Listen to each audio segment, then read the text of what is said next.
My pursuit of rare plants, this plant is still so special to me, and I will probably, again, never get rid of it.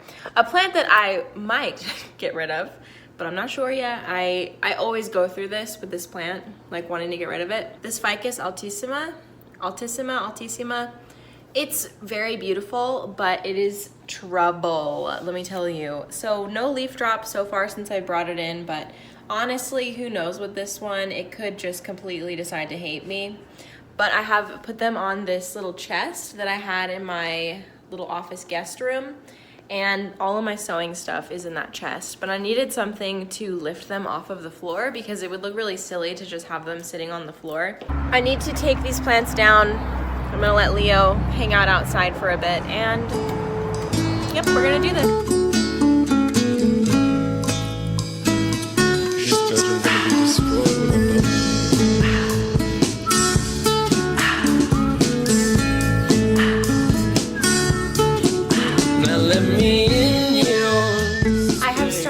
This thing where I leave a strainer in my sink whenever I do plant care. It has helped tremendously when it comes to, I don't know, like washing off roots or repotting a plant real quick.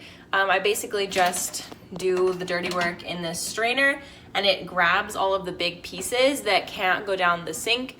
I don't have a garbage disposal, so I don't have to worry about my garbage disposal getting ruined by plant stuff. I put this beautiful variegated rope in my bathroom where it was receiving just like so much humidity and not as much light. And I've noticed that it isn't as happy. So I put it back in the kitchen window where it was literally thriving. I should have never moved it, but hopefully it has a turnaround. I've noticed just like a lot more leaves dropping off, and that's kind of its way of telling me that it's not happy. So I put it back where it was before, and hopefully that will help out just with whatever it was going through. It was going through something, you know. I have to tend to the plants that I just brought inside. My kitchen looks like a mess, but it's really just because this is here. That's our drill or whatever, because I wanted to drill holes and put little plants right there, but there isn't a stud, and Daniel told me that it's not wise to do that if there isn't a stud. And does there need to be a stud? I mean, I'm gonna put like small plants there, like they're not gonna weigh that much, but I don't know, all these things I just like, whatever. When I lived on my own, like with roommates, we put stuff up and we never checked for studs, which is probably shocking and like really cringy to hear for a lot of people, but I never have ever had something like fall through the wall because there wasn't a stud. I also didn't hang anything heavy, but anyway. So whenever you bring a plant inside, it's really important that you give it like a total wash down, maybe with some insecticidal soap. I think I'm gonna try to make my own insecticidal soap because I really just don't want to go out to the store. And if I don't see any bugs or anything, I'll just kind of wait it out and see what happens. But I'm pretty confident that they're fine because I wash them down pretty often outside. But always important to take those extra precautions because you don't know what you're bringing back inside. And actually one of these plants is a Hoya, and I want to completely change out the soil and give it a different pot because when I repotted it, I don't even know what kind of soil I used. It was so long ago. I think the soil that I used had like a lot of sand in it. I don't know what I was thinking. I really don't know what I was thinking. But anyway, I'm gonna do that at some point, but for now I'm just gonna wash it off and clean it up. So let's do a little bit of that.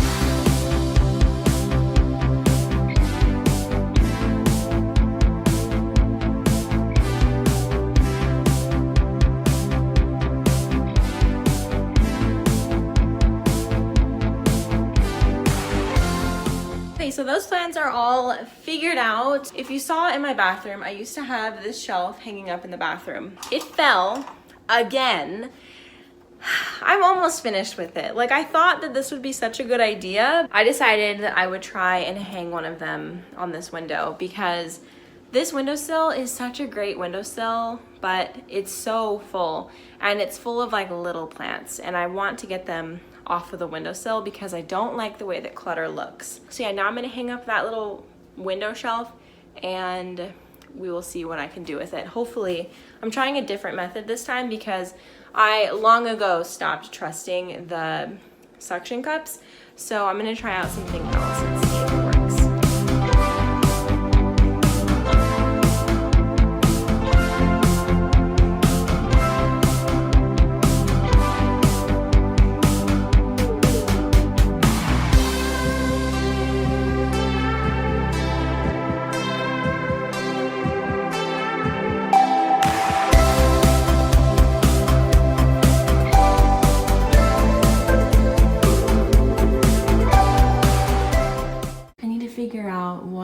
put in this basket. I'm thinking one of the plants that I recently unboxed will go in there. But hopefully that won't be too much weight on that shelf. It looks pretty good, I think. So, ooh, I should take a picture for Instagram. That looks really good. Lay down. Good boy. Up, up. Shake. Good boy. You're so smart. Good boy. Hi, it's been a few days since I last filmed for this video, but I wanted to come on here because we actually carved pumpkins tonight and it was so fun. Today is, oh, I don't have my watch on. Today is October 30th, so tomorrow is Halloween. I'm so excited. I'm ready to wear my costume. We actually don't have like definitive Halloween plans, but this weekend, on Saturday, we're going to a big party that my work is holding. So maybe that will be in this video. Anyway, we carved pumpkins. I'll insert the clip that I took of our pumpkins here.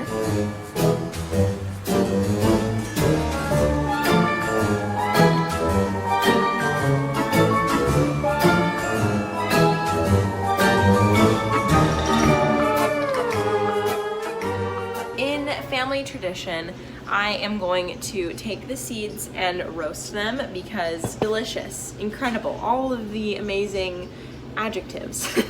And we always did this with my family, and comment down below any Halloween traditions that you do with your family. Sorry if you can hear the laundry. Daniel had to wash his work uniform, but anyway. So yeah, what are your Halloween traditions? Because my family, we always carved pumpkins and then we roasted the seeds, and then obviously we would trick or treat, but as we got older, that got a little bit weird. So now I have no idea what Danielle and I are gonna do tomorrow night, but I already talked about that. So I'm gonna roast these seeds. First I need to wash them all off. This is all of the chunks that we pulled out of our pumpkins, and there are some seeds at the bottom here, so I have to separate that out. And yeah.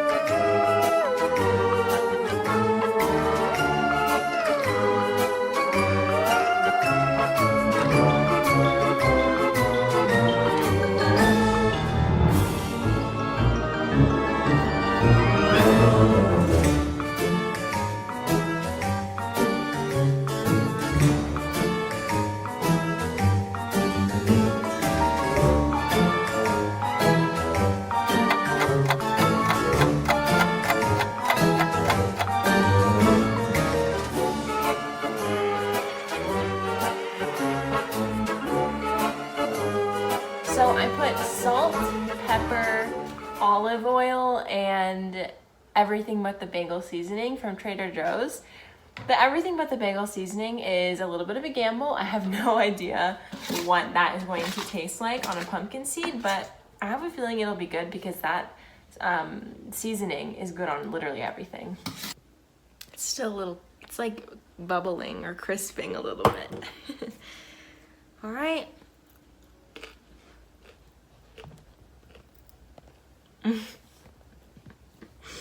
That tastes like my childhood. That is so good.